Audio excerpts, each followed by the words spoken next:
Happy New Year, everyone. This is Radio Atlantic. I'm Hannah Rosen. So I'm always interested when people fall under collective delusion. Like people who say crime in cities is out of control, that they're way less safe than they used to be, when literally any statistic will show you that crime in most cities has been on a steady decline since the 70s. Well, we are under another collective delusion now. I'm talking about the bad vibes economy, sometimes known on TikTok as the silent depression. It is a genuine and genuinely unprecedented mystery because the economy, by many standard measures, is good.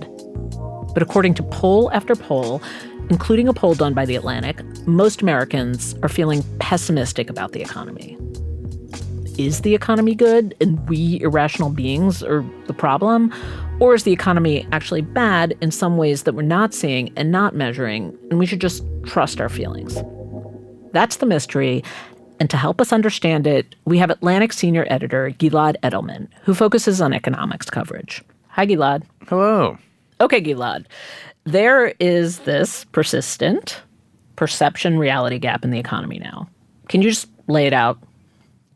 So until the last few years, Americans' perceptions of the economy basically tracked what was going on in the economy according to key measurements. So the economy would do better, people's subjective experience of the economy would go up, the economy would do worse, people would tell you it's doing worse. Now, something seems to have changed starting with the pandemic, where when the pandemic hits, the economy tanks. People lose their jobs, productivity grinds to a halt. So the numbers collapse and public sentiment, as you'd expect, collapses as well. So far, that's all normal. But the strange thing is that as the economy recovers since 2020, consumer sentiment stays low. So that relationship kind of broke apart starting in 2020. And that's the first time. That's the first time, according to the data that seems to be available going back to the 70s and 80s.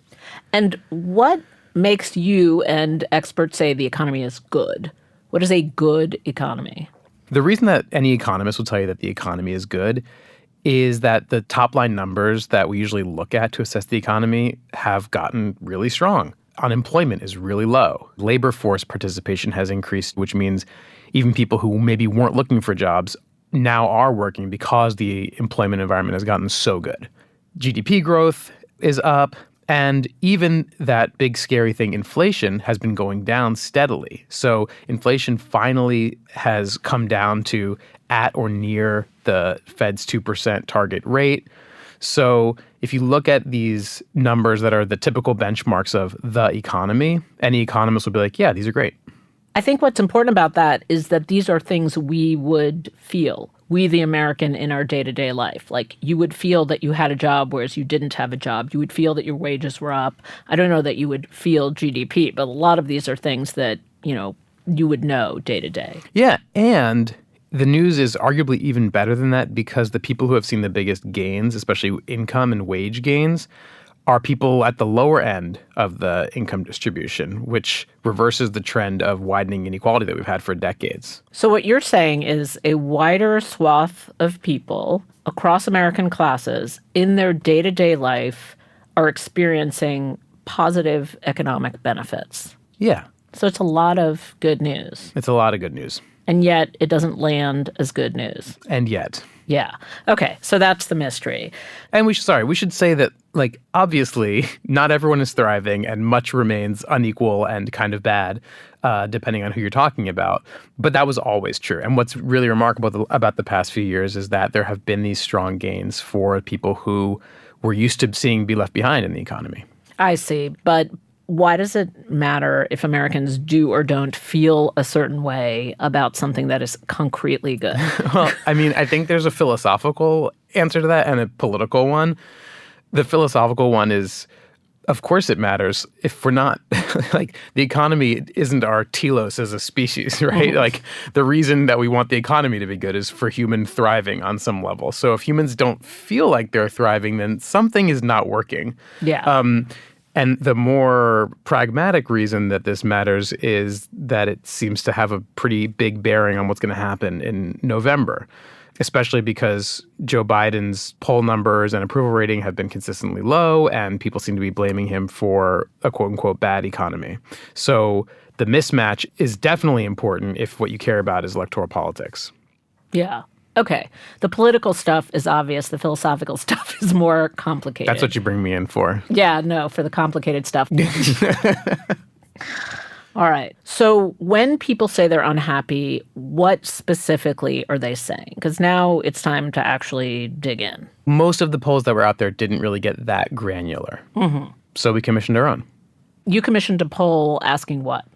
So the idea here was to basically ask people, why do you think the economy is good or bad? Like when you say bad, what do you have in mind? Exactly. Like therapy, this like poll therapy. It's a little bit like poll therapy. We didn't list like your father and mother as choices though, so that was maybe bad. Right. Bad psychological practice. But it's word association. Like bad, what do you have in mind? What is bad? That was part of it. We also asked questions that were looking to see if there are any correlations. Like, you ask about people's income or their age, where they live. How they vote, probably. How they vote. We asked about, do you rent versus own? Because we were looking to see, are there any patterns that emerge that tell us about something that's going on? Interesting. Did you have a theory? Did you have a hypothesis going in of what you thought was going to be the main reason? I did have a hypothesis because, as we were saying, this cleavage between the economy and people's perceptions really opened up in 2020. So I was looking for, okay, what's the thing that changed in 2020? Obviously, we had a pandemic, but that feels like the question. It's not the answer. What about the pandemic made this change? And one economic data point that has really behaved distinctively in that time period is the cost of housing. So rent and home prices have gone up way more than overall inflation. And I'm obviously sensitive to this as someone in my mid-30s who rents and, has anxiety about being able to afford a home in an expensive city. So my hypothesis was that the cost of housing would be the big culprit for why people's opinions aren't matching up with the economic data. Interesting. I think mine would have been inflation, only because I feel like inflation is something people can't control. In the same way that people think airplanes are more dangerous than cars, but airplanes are not more dangerous than cars because you have an illusion of control over whether you can get a job or can't get a job. But there's this grand out of control force out there called inflation that we read about all the time, and I can't do anything about it, and it's stealing my money away. Well, you're much smarter than I am and much closer to what actually happened. The reason that I was reaching for a cuter explanation or something narrower than just inflation is that, remember that inflation is actually one of those economic data points that has historically tracked consumer sentiment. And again, we've seen that relationship break down. And so I was looking for something that wasn't inflation, because inflation is inside the model, if you will. Got it. Something that the model wasn't predicting or wasn't accounting, that was such a strong pull that it was distorting the typical model. Yeah, like we needed a new variable that wasn't in there. Yeah, or a new variable that wasn't focused on enough. Okay, before we get to the answer, what are some of the other options? Because I imagine your options reflected interesting theories out there that you were testing. Yeah, other options, could be gas prices, although the price of gas has been going down for the past 6 months, so that was maybe not, I bet we would have gotten different answers on that if we'd asked at a different time. We asked some questions to try to get at people's media diet, because I think there's also a question of, is it because we in the media are too doom and gloom, or is it, those darn TikTok teens are spreading irresponsible memes alleging that the economy is worse than it is?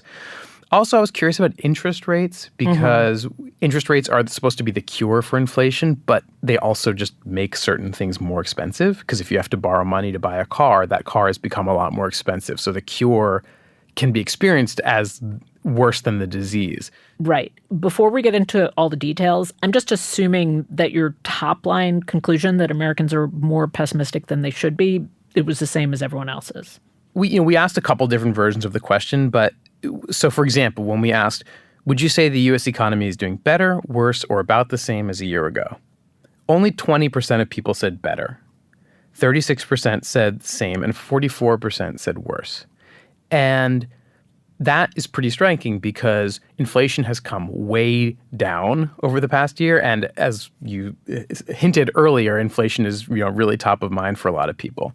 And we got similar breakdowns when we asked about people's personal finances. Like people weren't quite as negative, but still a minority of people said that they're personally doing better than they were a year ago. I see. People can separate the economy from my personal finances. Like they could think their own personal finances are fine, but out there masses of people aren't doing well. But that's not what you found. Yeah, and there are other surveys that have found kind of different results from ours where people are more, if you ask people, are your finances good or bad? Like more people tend to say good than bad, even if they're negative about the economy. For what it's worth, we asked people, would you say that you and your family are worse financially than you were a year ago or better?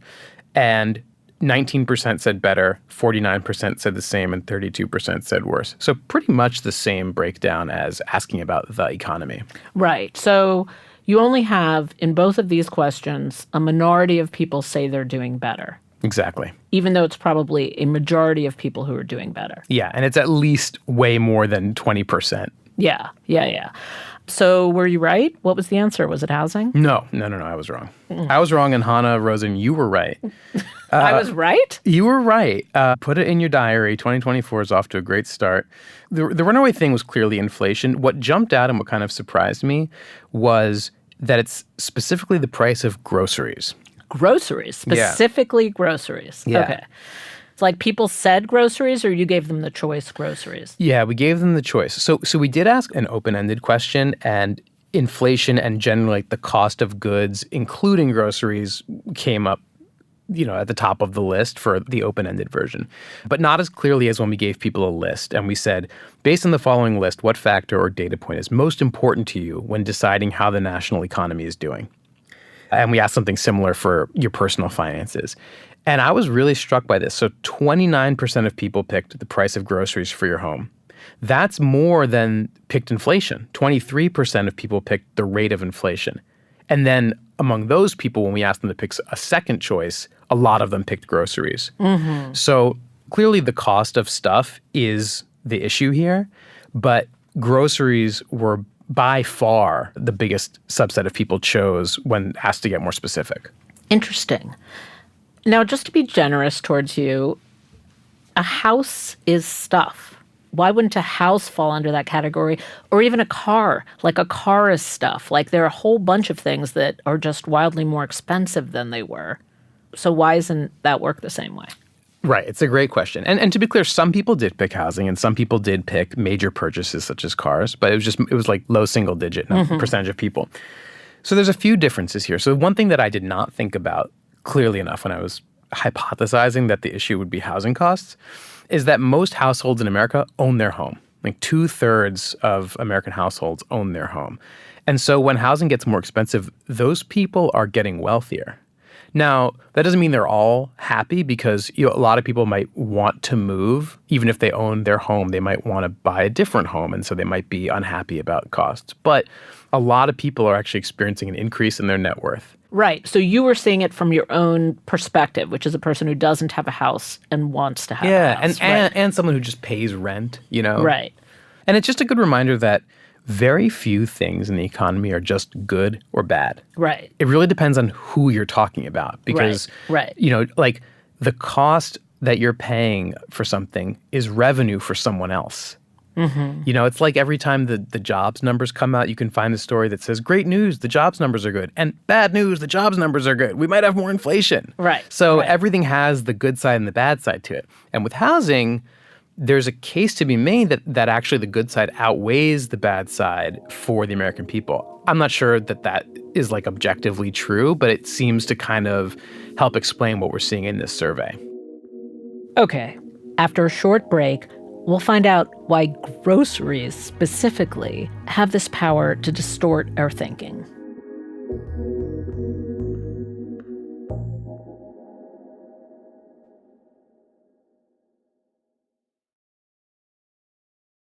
Okay, Gilad, so groceries. Why do you think they're the answer here? I think there's a few things going on here. One is that the inflation of food specifically was way higher than overall inflation. So even though most of the experts say that people's incomes have grown more than inflation, in other words, like people are spending more, but they have even more to spend or even more left over, that may not be true if you just look at food. Because like for example, in 2022, grocery prices increased by almost 12%. And overall inflation was only 6.5%. So food really did, it's not people's imaginations. And most people are buying groceries at least once a week. I buy groceries more than once a week. And so you're just confronted with those prices really frequently. Unlike, say, a car. Remember when the car market was really out of control? That stunk if you were buying a car, but most people don't buy a car every year. Right, whereas everyone's buying eggs all the time. So I have a catalog in my head of how much the eggs cost last week and how much they cost this week. And also, if my wages could cover it, I don't think it would matter because my frame of reference is what the eggs cost before. So I think most people judge their happiness and unhappiness. This is an actual psychological theory called frame of reference. They judge it relatively, not absolutely. So they judged it relative to what it cost before, or it was before, or what they had before and what they have now. Totally. And unlike with housing, there's no group of winners there's a really small group of winners from increased food costs, right? Like everyone involved in food production. But unlike with housing, where a huge percentage of Americans are getting wealthier, very few people are benefiting from the increased cost of groceries. So we're much more united in that. Even with cars, like when used cars went crazy, some people like me were selling their used cars. Like I made money from used cars being more expensive. So that's another way in which groceries are different from those other categories of things. Nobody sells their groceries. Right. There's not a thing. Not like, Hannah, I got a sweet deal on some Hebrew National wieners if you want to come over. Exactly. There's no like eBay market for groceries. Yeah, but you're totally right that there's a psychological aspect here too, where people tend to experience their income as something they earn and the price of things as just something that's happening to them. Right. And do we have another period in American history where grocery prices for one reason or another have just rocketed? Like inflation has really affected them? Yeah, and you have to go back to the end of the 1970s. So I did poke around in the data because this gets back to what I was talking about before, this idea that the numbers should predict people's attitudes. We haven't seen inflation numbers like this since the late 1970s, particularly with food. So maybe it's not such a mystery after all why consumer sentiment has diverged from the economic fundamentals, because like the last 40 plus years of data that is informing these models doesn't have this kind of inflation. So most people alive in America now have no memory of this kind of inflation. So it was a little silly in hindsight to think that we could predict how people would react to it. Interesting. So since we've been keeping track, we haven't had a comparable period where inflation has risen so quickly. Exactly. Yeah. Now, the first presidential primary is this month. How does this bad vibes about the economy play into that? I think there are a couple different ways of looking at it. And anyone who says that they know how this is going to play out is full of it, because as we've seen, things have really changed. We are in uncharted waters when it comes to economic sentiment. There's a few ways of looking at it. One is that, think about inflation. The rate of inflation has come way down. That doesn't mean that prices have come down. So even if inflation hits 0%, that just means prices have plateaued. So it's reasonable to expect there to be a lag between inflation getting under control and people feeling like prices are under control. Because practically speaking, we have to forget about the fact that prices were X amount 2 years ago. We just kind of get used to a new norm. And then 2 years later, we'll have totally forgotten about what it was like 4 years later. Exactly. It's like when I gain weight, I get a little upset about it, but that becomes the new normal. And then if I gain more weight, I'm happy if I just get back to the previous right. gained weight level of weight. Right. So we just have to wait this out, basically. Very good. That's it. I didn't even mean that. But yeah, okay. We have to wait this out. Yeah. Yeah, get used to that, using that new belt loop. So I think there's a very reasonable case to be made that a big issue here is just the lag effect. The last round of numbers had grocery prices actually coming in below the Fed's overall target rate of inflation. So those numbers seem to have really gotten under control. And maybe in 6 months, people will have just gotten used to paying a bit more for stuff at the grocery store. And so they won't perceive it as really expensive. There's partial evidence for this because the consumer sentiment numbers have been trending upwards over the last 6 months. They're not back to where they were before the pandemic, but they have been trickling upwards as inflation has cooled off, as gas prices have come back down. So now if you look at that, there's a couple questions. So one is just, if it's true that people will eventually start to feel better, how long does that take? Mm-hmm. Does it take 6 months, take a year, take 2 years? And obviously the answer to that question could be really consequential politically. Right. But the weird thing is that even as consumer sentiment has been going back up, Joe Biden's approval numbers have not. They're actually almost as bad now as they were at any point in his presidency so far. I see. So you could get a swing back. Let's say this whole economic mystery resolves itself in the next 4 months. Consumer sentiment rises. Everybody feels about the economy the way the economy actually is. It doesn't necessarily then affect Joe Biden's approval. Right. I think the natural assumption is people are upset about the economy. People are negative about Joe Biden. Those things must be causally related. But I think we might be about to find out how true that is. Mm-hmm. Because if those things were really tightly linked, then you would expect that as consumer sentiment has been bouncing back a little bit, that so would Biden's poll numbers. And so far they have not. So there's also a world in which, the bad vibes economy kind of goes away, but the bad political vibes toward Biden don't go away. Mm-hmm. What about you? You said you shop every day. I do shop a lot. Thanks for asking. Yes, and? Well, for me, as I was thinking about this, the grocery item that kind of made it click for me was English muffins. That's so cute. Thank you. They are kind of a cute food. They are with the cute nooks, food, the crannies. The nooks, the crannies, and also timeless. Mm-hmm. I ate them as a kid. I eat them now. Well, perhaps because of that, you may also have noticed that they've gotten a lot more expensive. Mm-hmm. I got into making my egg sandwiches with English muffins, and they were $3.50 or so in 2020 where I was shopping. For a pack of two, six. four, pack of six. six. Yes, yeah. Pack of six, yeah. So we're talking around 60, a little under 60 cents per muffin. And then there was this moment in the pandemic when I went to the nearest grocery store and they were going for $6.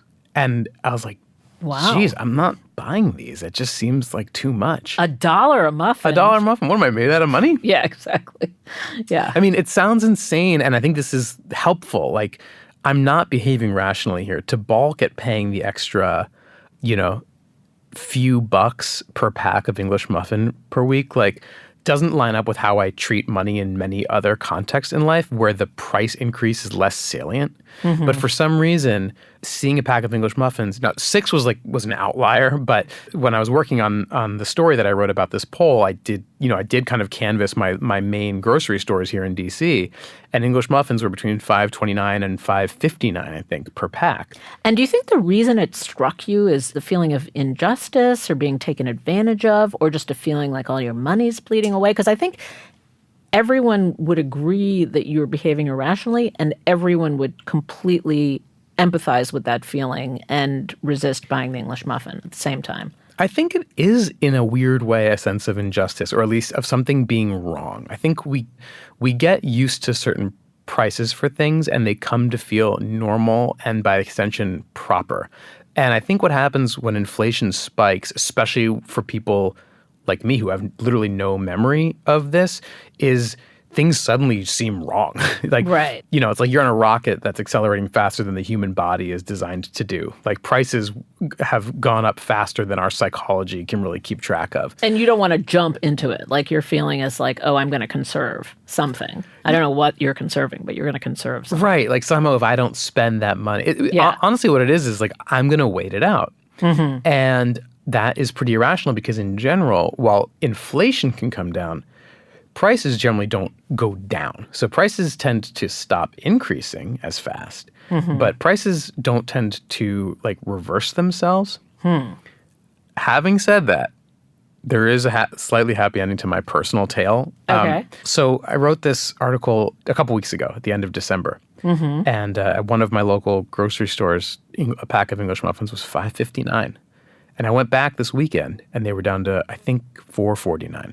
Oh, so they did go down. They did. And I don't know if I can take credit for that, but I'm You mean personal credit? personal credit. Like you think that they heard your call? I think I may have shamed them. Wow. Okay. Okay. Like I can't, I mean, I guess, yeah, it seems unknowable, but I choose to believe that I solved inflation for America. Amazing. So the question is, how does this mystery get solved? And the answer is Gilad. All right. Gilad, thank you for joining us. Thanks for having me. Yeah. Come anytime. This episode of Radio Atlantic was produced by Kevin Townsend. It was engineered by Rob Smirsiak. Claudine Abade is the executive producer for Atlantic Audio, and Andrea Valdez is our managing editor. I'm Hannah Rosen. Thank you for listening.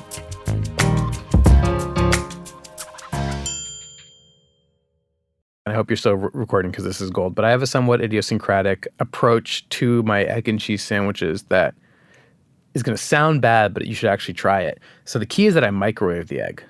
Okay, you're going to have to go through the whole process. So you're toasting the muffin. Yeah, exactly. Because as you know, they take a while to toast. Yeah. So step one is tenderly fork open the English muffin. Don't try to do it. Don't try to do it with your hands. You will Nor rip it. with a knife. Yeah, a knife, you could probably do it, but a fork is like the true implement for this. Then beat an egg or two eggs in a bowl and microwave that 30 seconds for one egg, a minute for two eggs. Then after that, put on a slice of cheddar cheese and then another 30 seconds or so for that. It puffs into a nice patty, and then you can scoop that patty out and put it on your English muffin. The egg in the microwave is the only curious part of that pattern. And as my son, when he used to write out recipes, would always say, the last step is enjoy. Definitely.